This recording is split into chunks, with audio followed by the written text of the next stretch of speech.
Good morning doctor madam. Good morning. कैसे हैं? भैया आप बताइए। बस मैडम क्या बताएं आपको, ये मेरा बेटा है, बड़ा परेशान करके रखा मैडम। इसने ये सिगरेट पीने लगा है। अभी ये से? अरे अभी से मैडम, ये मैं परेशान हो गया इससे। क्या करूँ मैं इसका? कौन सी अभी क्लास में हो? मैं क्लास 12 में हूँ। अरे मैम क्लास का छोड़े, ये घर में बाथरूम में जाके धुआं उड़ाता है। क्या करूँ मैं तेरा, तू ये बता पहले। मैडम आप ही समझिएगी इसे कुछ। मैं इससे तंग आ रहा हूँ, मैं खत्म कर दूँ। कोई बात नहीं, आप शांत हो जाओ, शांत हो जाओ, इतना गुस्सा करने की जरूरत नहीं है। कहाँ से लगी तुम्हें ये आदत? एक्चुअली मैम ये आदत मुझे फ्रेंड्स से लगी, फ्रेंड सर्कल। तो बेटा फ्रेंड्स कुछ भी बोलेंगे हम सब कुछ थोड़ी करेंगे। अरे मैम ये दोस्ती में तो ऐसा जैसा आंखें फटी है इसकी दोस्ती में। अच्छा कोई बात नहीं, आप थोड़ी देर बाहर जाके बैठ जाइए, मैं आपको बुलाती हूँ। मैम हाँ कोई बात नहीं, मैं देखती हूँ, आप बैठ बाहर चल जाइए। ठीक है मैम। हाँ अब बताओ क्या हुआ? एक्चुअली मैम जो फ्रेंड्स थे मेरे, पीयर प्रेशर की वजह से मेरा भी स्मोकिंग में मन कर गया। पहले तो मुझे स्मोकिंग फर्स्ट टाइम जब करा सो पहले मुझे लगा कि गलत चीज़ है। फिर दैन जब सेकंड थर्ड टाइम करा मुझे ये प्लेजरेबल चीज़ लगी, तो मुझे लगा कि थोड़ा सा ही करूँगा, ज़्यादा थोड़ी ना हो रहा है, इससे कुछ कैंसर थोड़ी ना हो जाएगा। फिर तुमने इसको रेगुलर बेसिस में शुरू कर दिया। इसमें तुम्हें लेने से पहले क्या लगता था कि स्मोकिंग क्या है? मैम मुझे तो ऐसे लगता था कि स्मोकिंग लूजर्स के लिए और ये काफ़ी हार्मफुल है, पर फिर जब मैंने लिया तो मुझे ये अच्छी लगने लगी, सो मैं बट जब तुम्हारी पहले ये थिंकिंग थी कि जो स्मोकिंग है वो लूजर्स के लिए है, तो तुमने इसको आगे मेंटेन करके क्यों नहीं रखा? क्योंकि मेरे बेस्ट फ्रेंड ने कहा कि अरे यार कुछ नहीं होता, लाइफ में एंजॉय करना चाहिए और लाइफ एक ही बार ही मिलती है, सो मैंने कर लिया। लाइफ को एंजॉय करना चाहिए, लाइफ एक बार मिलती है, बहुत अच्छी बात है, बट लाइफ होगी तब तो एंजॉय करोगे ना। Yes ma'am. तुम्हें पता है ना स्मोकिंग के कौन कौन से कॉजेज हैं और किन किन चीज़ों से स्मोकिंग कर सकते हो तुम, और प्लस इसके क्या इफेक्ट्स होते Yes, हैं, ma'am. पता है ना तुम्हें, आइडिया है। अभी तुम इतने बड़े बच्चे हो गए हो, अब देखो तुम्हारे घर वाले कितने परेशान हैं। ये जो एज होती है ना बेटा, ये करियर बनाने की होती है, समझ रही हो? इसमें तुम्हें पेरेंट्स को प्राउड फील कराना है। जी मैम। सब बच्चों का यही होता है कि तुम्हें पेरेंट्स को प्राउड फील कराना है, तुम्हें आगे बढ़ना है। बट अगर तुम ऐसे रहोगे, तुम्हें लगता है तुम कुछ कर पाओगे? ऐसे में तो कुछ नहीं हो पाएगा मैम। तो वही ना, तुम्हें खुद से अपने आप को एक वो करना पड़ेगा ना। जब तक तुम खुद में एक विश्वास नहीं रखोगे तब तो तुम कैसे स्टॉप कर पाओगे इस सबको? सही कहा आपने। तो तुम्हें लगता है ना तुम खुद को रोकोगे इन सब चीज़ों से? मैं कंट्रोल करने की कोशिश तो काफ़ी करता हूँ, पर पता नहीं क्यों नहीं हो पाता ये कंट्रोल। देखो मैं तुम्हें एक प्लान बताती हूँ जिसके अकॉर्डिंग तुम्हें बहुत बेनिफिशियल होगा कि तुम इसे स्टॉप कर पाओ। जी। सबसे पहले एक हेल्दी फूड, एक हेल्दी प्लान बनाओ अपने लिए। जो फूड आइटम्स तुम्हें पसंद है तुम उन्हें घर में ला के रखो कि मुझे ये चीज़ें पसंद है। घर में इंसिस्ट करो कि मेरे हिसाब का खाना बनाओ।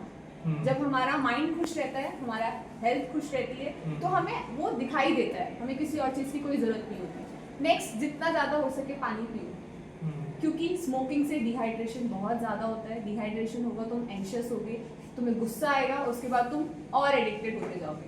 तुम्हें सबसे पहले क्या करना है, अपना वाटर बैलेंस को मेंटेन करके रखना है, अच्छे से पानी पियो। सिगरेट्स अपने पास कैरी नहीं करनी है। अपने आप से, अपने मन में एक विश्वास बना लो, मुझे सिगरेट नहीं लेनी है। एक डेट प्लान कर लो, कोई भी तुम्हारी बर्थ डेट होगी या कोई भी डेट जो तुम्हें अच्छी लगती हो उसे प्लान कर लो, उसे फिक्स कर लो, इसके बाद मैं सिगरेट नहीं पीऊँगा चाहे कुछ हो जाए। ठीक है? बहुत सारी च्युइंगम्स होती है, तुमने ऐड देखा होगा, निकोटिन गम्स का ऐड आता है, वो च्युइंगम्स ट्राई करो, बहुत अच्छी होती है, बहुत बेनिफिशियल होती है, तुम्हें बहुत हेल्पफुल रहेगी। ठीक है? Next, support. एक ऑनलाइन ना नंबर होता है, तुम चाहो तो नोट करके मैं तुम्हें दे दूंगी, 180011110031। ये एक ऐसा नंबर है जहाँ तुम कॉल करके बात कर सकते हो, अपनी प्रॉब्लम्स को बता सकते हो। होता है ना कभी कभी हम बहुत लोनली फील करते हैं, हमारे पास कोई है ही नहीं बात करने के लिए, तुम चाहो तो ट्राई कर सकते हो।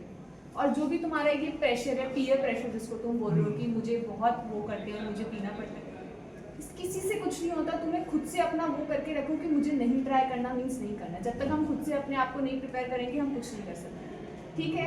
अब तुम देखो, ये जो हमारी यूथ है यही इंडिया को चला रही है। अभी 2024 में 1.35 मिलियन डेथ्स हुई है। किसकी वजह से? सिर्फ एक टोबैको कैंसर की वजह से, स्मोकिंग की वजह से। तुम्हें लगता है ये छोटी सी चीज़ है? No ma'am. नहीं, क्योंकि एक एक इंडिविजुअल बना के पूरा यूनिटी प्रिपेयर करता है। अब अगर ऐसे डेथ होने लग जाएगी और भी बहुत सारी डिजीज कंडीशन है जिसकी वजह से डेथ होती है, तो ये हमारे इंडिया के लिए ही बेनिफिशियल नहीं है। ठीक है, तो तुम अपने आप को प्रिपेयर करो, अपने आप को समझाओ, जो मैंने समझाया है, जो बोला है उसको समझो, और खुद को पूरे अच्छे से प्रिपेयर करके रहो कि मुझे नहीं करना है, मीन्स नहीं करना है। अभी तुम्हारी छोटी एज है, तुम आराम से खुद को हैंडल कर सकते हो इन सब चीज़ों को, ठीक है। मैम पर व्हाट इफ अगर नहीं हो पाया कंट्रोल, थोड़ी ना इससे कुछ ज़्यादा नुकसान हो जाएगा। देखो, तुमने बिल्कुल सही बोला कि थोड़ा सही तो किया है, कौन सा ज़्यादा कुछ हो जाएगा। बट जैसे लंग कैंसर होता है, तुम ma'am. स्मोकिंग करते हो, लंग कैंसर होता है। लंग कैंसर में जो पार्टिकल्स होते हैं ना स्मोक के, वो हमारे लंग्स में कहीं ना कहीं डिपॉजिट हो जाते हैं। जी। स्टार्टिंग में वो कुछ नहीं करेगा, तुम्हें पता भी नहीं चलेगा तुम्हारी बॉडी के साथ क्या होगा। बट जैसे जैसे तुमने उसको कंटिन्यू रखा, विद इन 35 डेज और 40 डेज के अंदर वो असर दिखाना शुरू करता है। एक टाइम ऐसा आता है जब पूरा जो लंग है वो डैमेज हो जाएगा। स्टार्ट एक कॉर्नर से होगा, और जब तुम्हारा एक्सरे होगा, कभी ट्राई करना तुम किसी ऐसे बच्चे का एक्सरे देखने का जिसका लंग कैंसर था, तुम देखोगे वो एक पॉइंट से शुरू हुआ तो धीरे धीरे धीरे धीरे पूरे लंग्स को उसने ब्लैक कर दिया। तुम समझ रहे हो, एक जो लंग्स है वो बॉडी का वाइटल ऑर्गन है, और जब वो पूरा ब्लैक हो जाएगा, तुम्हें लगता है कि वो काम करेगा अच्छे से?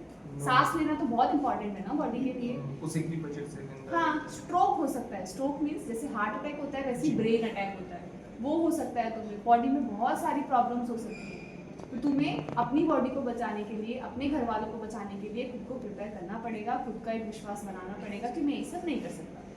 ठीक है, ट्राई करना, नहीं हो पाया एक बार वापस मेरे से आना, मेरे पास आना, हम वापस बात करेंगे। मैम तो कोई रिहैबिलिटेशन सेंटर देखो, रिहैबिलिटेशन सेंटर्स होते हैं, बट क्या फ़ायदा तुम्हें रिहैबिलिटेशन सेंटर्स में भेज दिया जाए, तुम्हें वहाँ बोला जाए तुम ऐसे करो ये करो, और तुमसे वो नहीं हो पाया तो मतलब तुम्हारा मन ही नहीं है, तुम्हें ज़बरदस्ती बोला जा रहा है तुम ऐसे करो, तुम्हें ये नहीं करना, तुम्हें वो नहीं करना, उसको कोई फ़ायदा होगा?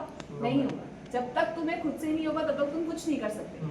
हमारी जो लाइफ है उसका यही रूल होता है, अगर हम खुद से किसी चीज़ को प्रिपेयर करें वो हमसे अच्छे से हो जाएगा, ज़बरदस्ती कुछ बोला जाएगा हम कुछ नहीं कर सकते। ठीक है, तो वो रिहैबिलिटेशन सेंटर्स बहुत अच्छी चीज़ है, तुम्हारा मन हो तुम वहाँ जाओ, लेकिन अगर तुम्हारा मन है तब ही जाना। ठीक है, ठीक है, अब आप बाहर वेट करो, अपने ट्राई पेरेंट्स करूँगा। क्या हो गया मैडम, बताया इसने कुछ की? हाँ हाँ, बहुत कुछ बताया। आप थोड़ा टेम्पर अपना हाई मत करो, थोड़ा मैडम, आराम से। आपको क्या बताऊँ मैं, अब इसको बताना मत, मैं खुद स्मोक करता था पहले बहुत, मेरे को एस्थमा है, लंग्स कैंसर भी है मुझे, मेरे को फर्स्ट स्टेज है, लास्ट स्टेज में नहीं गया मैं इस चीज़ से टेंशन ले रहा हूँ, अगर इसका हाल भी मेरे जैसा हो गया तो क्या होगा? नहीं, क्या होगा फिर? देखो, बच्चा ना अभी बिल्कुल स्टार्टिंग वाली स्टेज में है। अभी ये वाली जो एज होती है, जो टीन एज होती है ना, इसमें बच्चों को पेरेंट्स का बहुत सपोर्ट चाहिए, बहुत लाड प्यार चाहिए। अगर आप उससे ऐसे रूडली होकर बात करोगे, उसे हर चीज़ के लिए डांटोगे, उससे ताने मारोगे, एक होता है जैसे अभी आपने उसको मेरे सामने डांटा, उसको बहुत लो फील हुआ होगा, बट वो आपको कभी नहीं बताएगा कि आपने मुझे डांटा था और मुझे इतना बुरा लगा। बच्चे को प्यार से हैंडल करो, उसे प्यार से चीज़ें समझाओ, वो सब समझेगा। एज अ चाइल्ड आपने भी देखा होगा, अगर आपके मदर फादर जब आपको डांटते थे आपको कितना बुरा लगता था। वैसे तो हमारे टाइम पे तो ऐसे मार मार के समझाया जाता तो था, हम वो नहीं कर सकते ना, ये वाली जनरेशन वो नहीं है जहाँ बच्चों को डांटो मारो और बच्चा कर दे। आपको खुद से पहले प्रिपेयर होना पड़ेगा। आप खुद, जैसे आप बोल रहे हो कि हाँ आपने इन सब चीज़ों से आप गुजरे हो, तो आपको जैसे आपने समझा वही चीज़ आपको अपने बच्चे को प्यार से समझानी होगी। जब तक आप प्यार से नहीं समझाओगे तब तक वो नहीं कर पाएगा। उसको सपोर्ट चाहिए इस वक्त, उसको प्यार चाहिए। देखते हैं, अब आपने अब बोला है तो आप करके हाँ। देखते हैं, अगर एक बार ट्राई करके देखिए, नहीं होता है तो आप फिर आइए। बिल्कुल, धन्यवाद।